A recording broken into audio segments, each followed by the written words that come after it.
জনাব জাহাঙ্গীর আলম, বিশেষ অতিথি খায়রুল কবির খোকন, সাবেক ডাকসুর জিএস, বিএনপির যুগ্ম মহাসচিব, উপস্থিত আছেন জাতীয় নির্বাহী কমিটির সদস্যবৃন্দ, মৌলানা নিসারুল হক, অধ্যাপক আমিনুল ইসলাম, নির্বাহী কমিটির সদস্য রহমতুল্লাহ সহ এখানে বিএনপির বিভিন্ন অঙ্গ সংগঠন এবং যারা আয়োজন করেছেন কি নাম এরা, নাগরিক অধিকার আন্দোলনের নেতৃবৃন্দ, সবাইকে জানাচ্ছি আন্তরিক শুভেচ্ছা। একেবারে জুম্মার নামাজের পূর্ব মুহূর্তে আমরা কথা বলছি। জুম্মার নামাজের সময় চলে এসেছে, বক্তব্য বিস্তৃত করার অবকাশ নেই। যে দুটি বিষয়ের উপর এখানে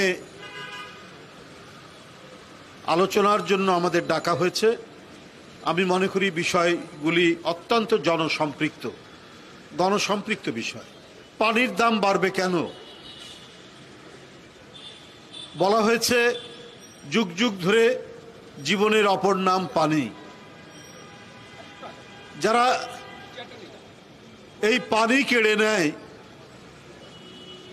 তারা তো হচ্ছে এজিদের মতো। এজিদ যেমন ইমাম বাহিনীর পানি কেড়ে নিয়েছিল ফোরাত নদী অবরোধ করে, তো এজিদের সাথেই আওয়ামী লীগ সরকারের তুলনা করা যায়। আজকে আমরা যে মরশিয়া মহরম দিবস পালন করি, এটার তো মূল যে প্রতিপাদ্য সেটা তো হচ্ছে অল্প সংখ্যক ইমাম হোসেন বাহিনীর তাদেরকে তাদের যাত্রাপথ, তাদের গতিপথকে অবরোধ করেছিল এবং করতে গিয়ে তারা ফোরাত নদীর যে পানি, যেখান থেকে পানি পান করার কথা, সেই পানি অবরোধ করেছিল এবং ইমাম বাহিনীর অনেক শিশু পানির তৃষ্ণায় কাতরাতে কাতরাতে মারা গেছে। তো শেখ হাসিনা তো সেটাই করছেন জনগণের সাথে।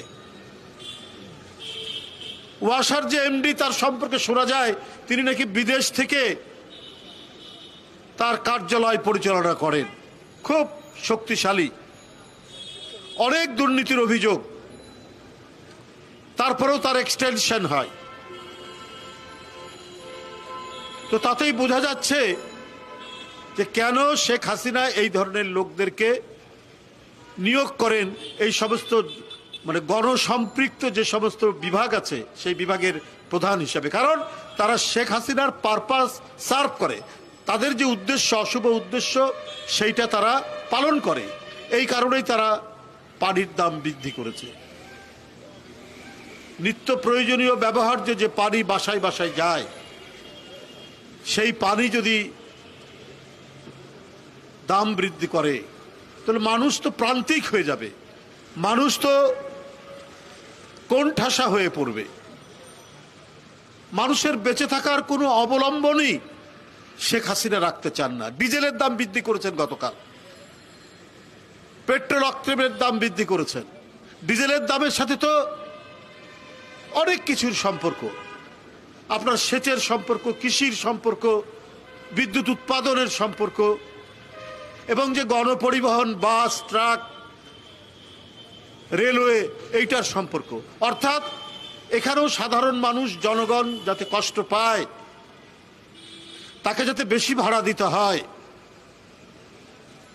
সেই ব্যবস্থা করলেন গতকাল এই জ্বালানির দাম বৃদ্ধি করে। এর আগে বিদ্যুতের দাম,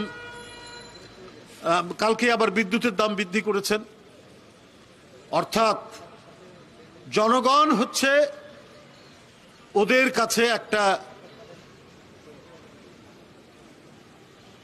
পাইলট প্রজেক্ট, যে দেখি জনগণের রক্ত শোষণ করে করে এই প্রজেক্টটা এমনভাবে প্রতিষ্ঠিত করব যাতে বিশ্বের স্বৈরাচার, একনায়ক, কর্তৃত্ববাদী শাসক যারা, তাদের কাছে একটা দৃষ্টান্ত হয় শেখ হাসিনা।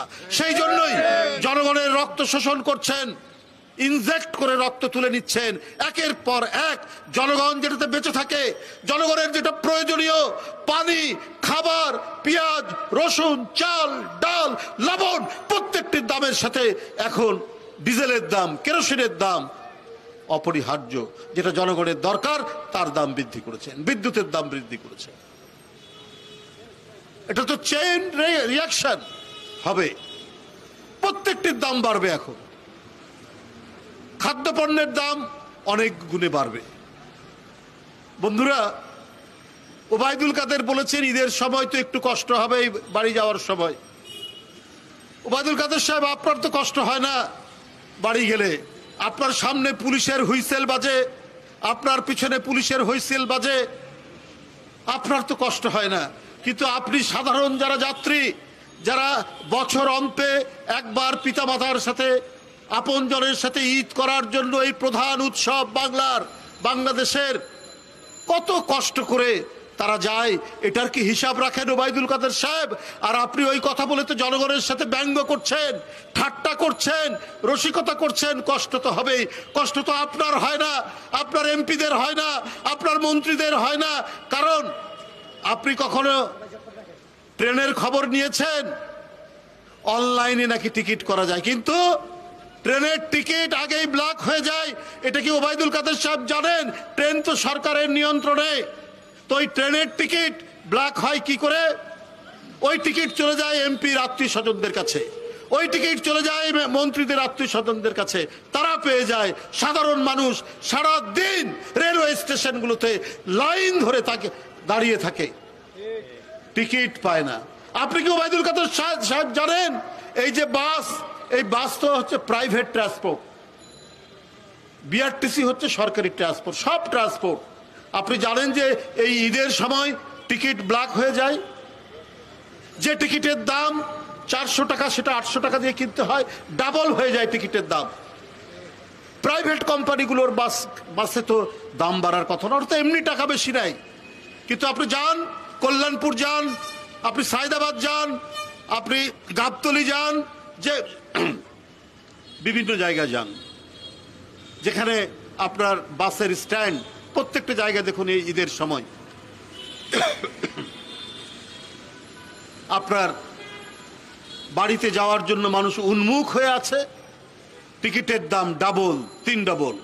কই আপনার সরকার, বিএনপির লোক যারা আন্দোলনের ডাক দেয়, কর্মসূচি পালন করে, মিছিল করে, তাদের যদি বাবা যদি কবরে মারা যায়, সেই লাশের নামেও আপনারা মামলা দিতে দ্বিধা করেন না।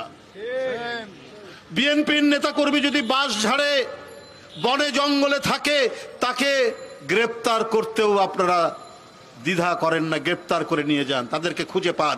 কই এই সমস্ত ব্ল্যাক মার্কেটার, এই সমস্ত মাফিয়া, এদেরকে খুঁজে পান না?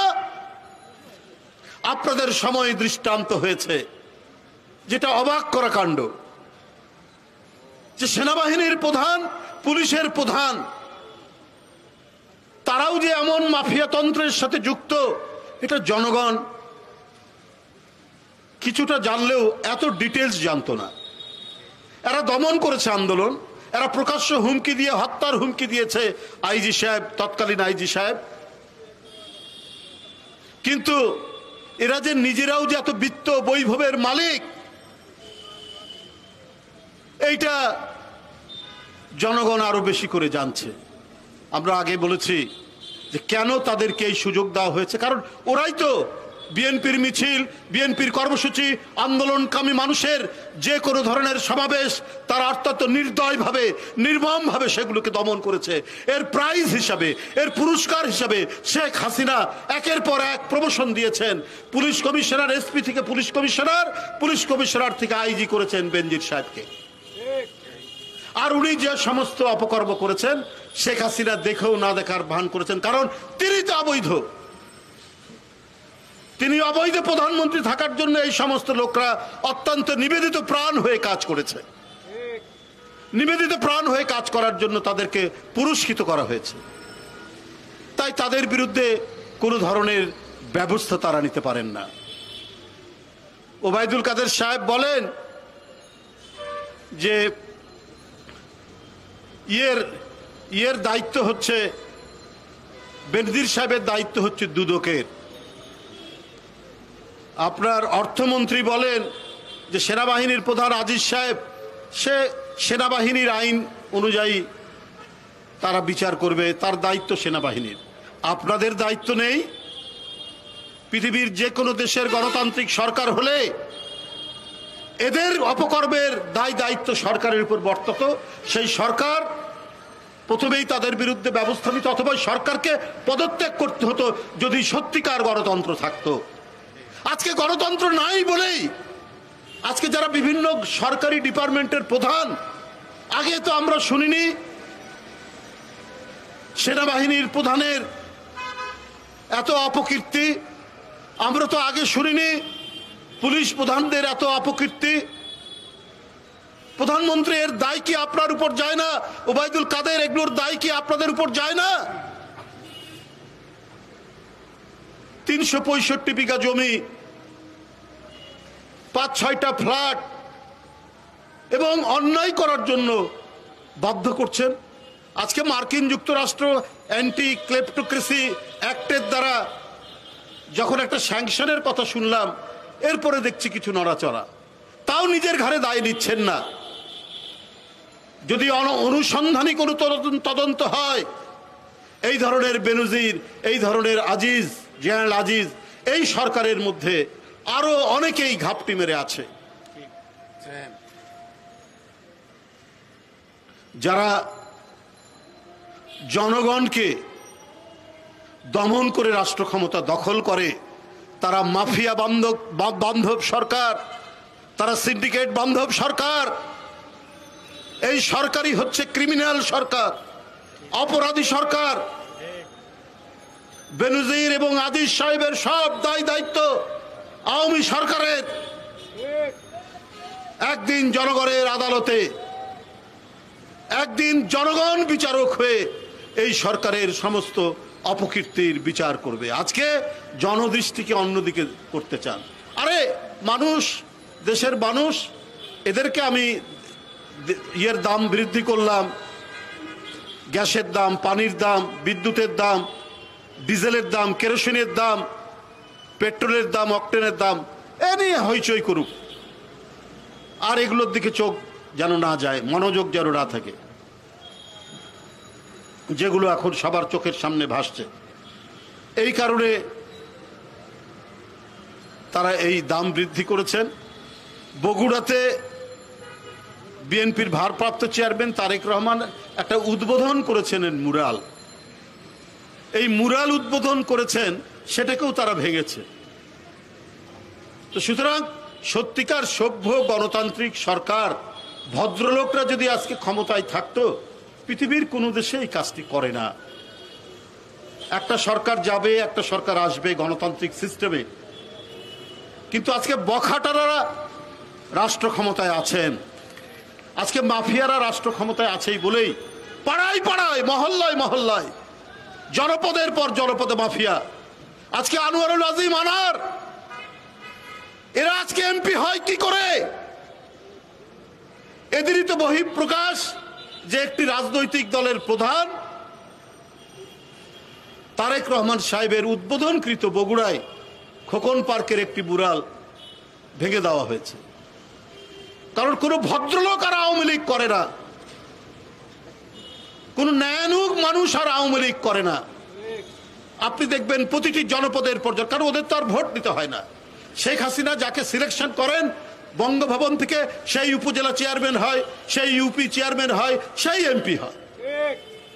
যদি অবাধ সুষ্ঠু ভোট হতো, আনোয়ারুল আজিম, যদিও তাকে হত্যা করা হয়েছে, এটা গভীর ষড়যন্ত্র, টুকরা টুকরা করে তার আর পুরো ইয়েই পাওয়া যাচ্ছে না। কিন্তু আমার কথা হলো, তার আগে 2014 সাল থেকে এই ভদ্রলোক,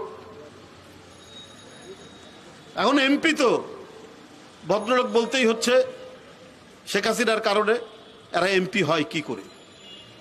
এদের সাথেই সমস্ত যোগসূত্র, মাফিয়া, সোনা স্মাগলার, যেগুলো আমরা এখন সংবাদপত্রের পাতায় পড়ছি।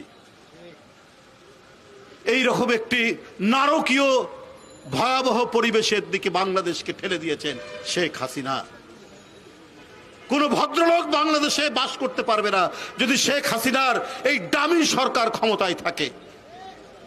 এরা শিক্ষা ধ্বংস করে দিয়েছে, এরা অর্থনীতি প্রচন্ড নৈরাজ্য সৃষ্টি করেছে। টাকা নাই, ডলার ক্রাইসিস, মুদ্রাস্ফীতি, ব্যবসা বাণিজ্যের দাম বৃদ্ধি পাচ্ছে, এক ভয়ঙ্কর পরিস্থিতি। আর এই পরিস্থিতি তৈরি করেছেন শুধু লুটের অর্থনীতি এবং লুটের ভাবধারা। এই সরকার অনুপ্রাণিত বলেই এই কাজ তারা করেছে। বন্ধুরা আমার, আমি তীব্র নিন্দা জানাচ্ছি বগুড়ায় জনাব তারেক রহমানের উদ্বোধনকৃত মুরাল ভেঙে ফেলার। আমি তীব্র নিন্দা জানাচ্ছি আজকে কেরোসিনের দাম, ডিজেলের দাম, পেট্রোলের দাম, অকটেনের দাম, পানির দাম, আপনি বলেন 10% ওয়াসা পানির দাম বৃদ্ধি করেছে। এই পানির দাম বৃদ্ধির তীব্র নিন্দা জানাচ্ছি বাংলাদেশ জাতীয়তাবাদী দল বিএনপির পক্ষ থেকে জানিয়ে আমার বক্তব্য শেষ।